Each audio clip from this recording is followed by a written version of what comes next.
Cet enlèvement est la goutte d'eau qui va faire déborder le vase.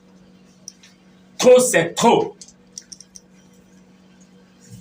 Le camarade président, vous avez dit tout à l'heure, après les syndicalistes de la SCG, c'est ceux de l'éducation nationale.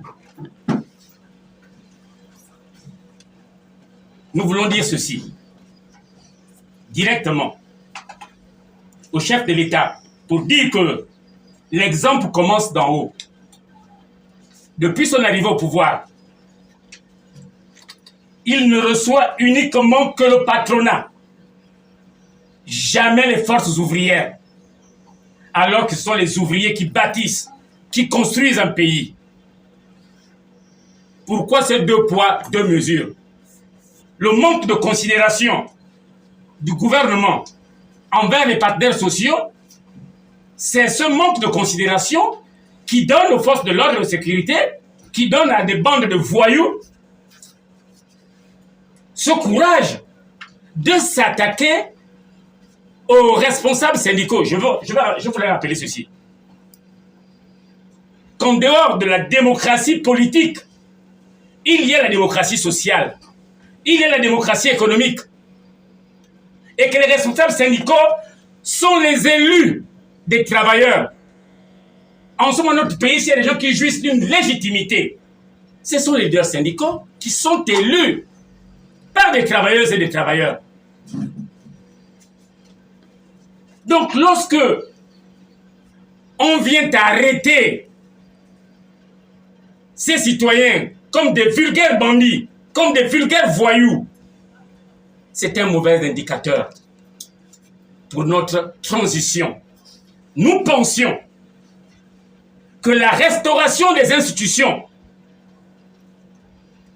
concernait aussi la restauration des libertés syndicales. Parce que les droits des travailleurs sont aussi les droits de l'homme.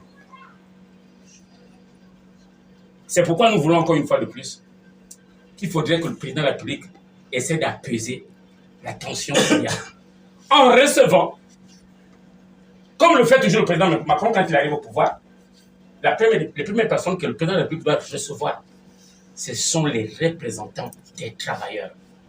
Parce que la transition ne veut pas dire que les libertés individuelles et collectives, que l'expression publique de la contestation est mise entre parenthèses. Nous devons exercer toutes ces libertés. Parce que ce qu'ils sont en train de faire, ce n'est pas ni pour le pays, ni pour Oligui. Et il a intérêt à faire le ménage autour de lui. Qui est kidnappé? Rien n'est dit.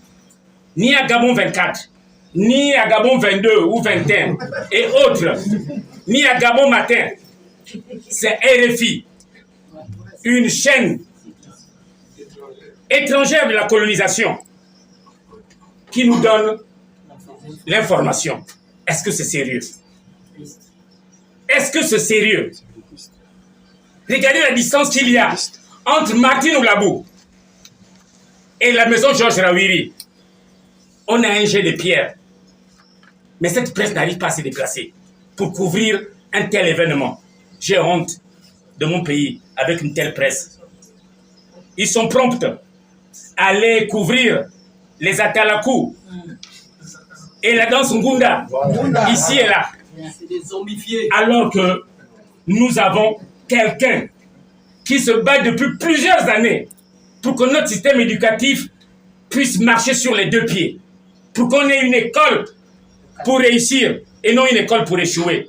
On ne fait rien. Donc vraiment, je voudrais exprimer quand même ce mécontentement de notre presse. C'est une honte. L'éducation nationale. On vient de rappeler ici que les camarades ou le délégué général de la CONACYSEN a été enlevé à la veille d'une assemblée générale. Le DG lui-même l'a reconnu, l'objectif, c'était d'empêcher la tenue de cette assemblée générale. 2 jours durant, on s'étonne de ce mépris affiché par les autorités de l'éducation nationale. qui ne se sont même pas souciés de consulter le bureau de la CONACYCEN pour s'enquérir de la situation. Nous sommes partenaires. On n'est pas partenaire uniquement lorsqu'il faut aller manger. Et donc, moi, je m'étonne de cette attitude que je condamne avec la plus grande énergie. Merci, monsieur le journaliste. Je suis Ibn Ngong Vivien, secrétaire général du syndicat national de professionnels de la famille, SYNAPEF. Depuis le week-end, le monde syndical est secoué par des enlèvements à tout vent. Nous ne savons pas qui est derrière. Le vendredi, c'était le tour des camarades Alain Mangouadi de la CONACYCEN, de Thierry Koulou du commerce, et le samedi, le tour revenait au camarade Blaise Kougui, après naturellement l'Assemblée générale de l'éducation nationale. N'eût été la vigilance des adhérents ou des enseignants, Blaise aurait été victime une fois de plus d'un enlèvement. Et aujourd'hui, nous apprenons que le camarade Vemba a été visité à son domicile. Nous, en tant que leader d'opinion, cette situation nous préoccupe et nous attirons l'attention de la première autorité de la République, qui est le président de la transition, pour que la lumière soit faite autour de ces agissements. Il n'est pas forcément vrai qu'il soit au courant. Les gens tapis dans le monde peuvent se permettre, juste pour mettre ça à son actif et salir ou ternir son image. Il revient au président de la transition de redoubler plus d'efforts afin de mettre hors d'état de nuire tout ce qui s'aventurait à de tels comportements qui n'augurent pas de lendemain meilleur, surtout pour la sécurité de notre pays. Il faut dire que jusqu'à maintenant, nous-mêmes, nous, leaders, on se demande qu'est-ce qui se passe, de quoi nous reprochons. Est-ce c'est une erreur, c'est un péché que de défendre les intérêts des travailleurs? Est-ce qu'il y a autre reproche qu'on nous fait, mais qu'on nous fasse ce soir, qu'on s'asseye et qu'on regarde ensemble cette question en profondeur? Parce que jusqu'à maintenant, personne ne peut nous dire avec précision de quoi on nous reproche. Ce phénomène avait déjà presque disparu, mais il revient avec beaucoup de violence. Je suis Lubin Gustave Boukoumi Gassela. Je suis président du SYNAPSA, syndicat national des personnels de santé et assimilés. Justement, en tant que leader syndical, je me dois de condamner, n'est-ce pas, tout acte de barbarie sur tous les partenaires sociaux. Et évidemment, il y a 24 heures, le compatriote a été aussi ou a raté un kidnapping, ce qui n'est pas aussi normal dans la sphère syndicale de notre pays. Pour dire vrai, aujourd'hui, nous ne pouvons que exprimer notre ras-le-bol par rapport à toutes les tentatives d'enlèvement des leaders syndicaux en République gabonaise. Qui dit syndicat dit thermomètre même d'une démocratie. Or, ce que nous constatons aujourd'hui avec l'actuel pouvoir de transition, au lieu que nous puissions être en sécurité, mais malheureusement les partenaires sociaux sont exposés à tous les dangers. C'est comme si nous étions même les ennemis même de la République. Nous pouvons rappeler ceci, que vraiment, il est tellement hideux et incompréhensible que les actuelles autorités excellent dans des actes de barbarie de tout genre en enlevant les leaders syndicaux que nous sommes pour effectivement arrêter la revendication, pour bâillonner effectivement les leaders en République gabonaise, ce qui n'est pas une bonne chose. Aller kidnapper un acteur social comme M.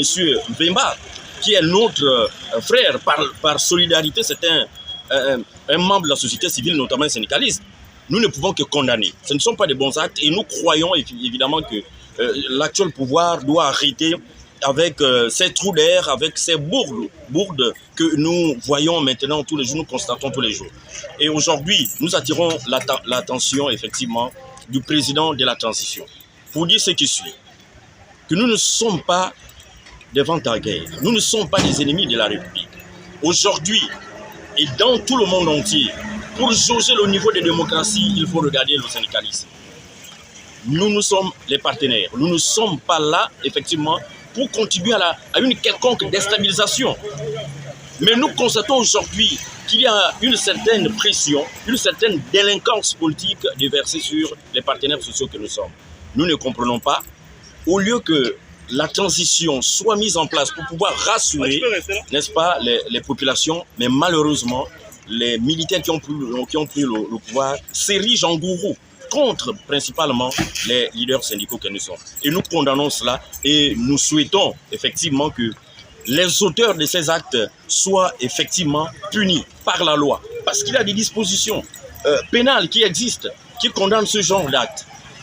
Nous ne pouvons plus vivre. Hier, c'était les leaders de la Confédération syndicale dynamique unitaire qui ont été kidnappés au portail de la fonction publique après une audience accordée par le ministre de la fonction publique. Quelque chose que nous n'avons pas compris.